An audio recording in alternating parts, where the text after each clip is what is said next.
বেশিরভাগ ফ্যামিলি মানুষ মারা গেলে মিরাস বন্টন হয়, বনিন্তর হক দেওয়া হয় না, আরো সম্পর্কিত মানুষের হক দেওয়া হয় না, শরীয়ত মোতাবিক এগুলা বন্টন করা হয় না।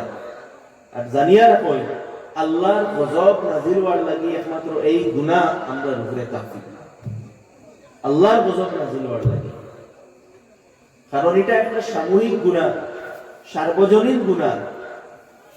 যখন একজন মানুষ মারা যাইবা, একজন মানুষ মারা যাওয়ার পরে এই মানুষের যেগুলা সম্পত্তি আগে একজনের আসলো, জমিন 5 বিঘা আসলো, টাকা 2 লাখ 4 লাখ আসলো, যেগুলোও আসলো একজনের আসলো, এখন তাই মারা গেছে, তাই তো নাই, এখন এই মালগুলা কার? এই মালগুলা এখন একজনের নাই, উত্তরাধিকারী যদি 5 জন থাকেন 5 জন,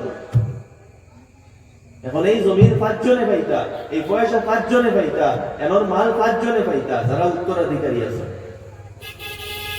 প্রায় দেখা যায় এগুলা মরার পরে পাঠাও হয় না, একজনে বা 2 জনে খাইতরা, আর বনিন্তরে তো দেওয়াও হয় না। এখন 2 জনে খাইতরা 5 জনের হক, এগুলো হালালর না, অন্যর হক খাইতরা হারামর।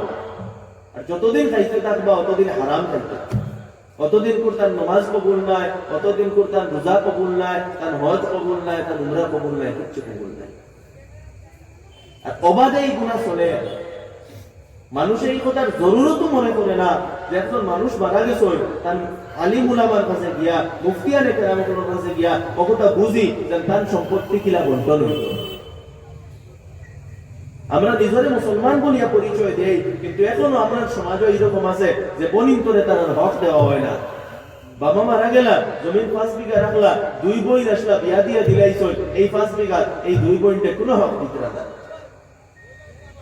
একদূরের পয়েন্ট বিয়া দিতে সময় খরচ করছি, বিয়া দিতে সময় খরচ করছে, আপনার খরচ করছে। মিরাস এগুলোর লজিক চলতো নাই। মিরাসের হুকুম আল্লাহ তাআলা কোরআনে পাকের সবচেয়ে বিস্তারিত বর্ণনা করিয়া দিয়েছে।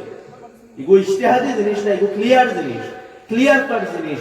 আল্লাহ তাআলা গনি হিসাব করি সবর অংশ আল্লাহ তাআলা বর্ণনা করে দিয়েছে।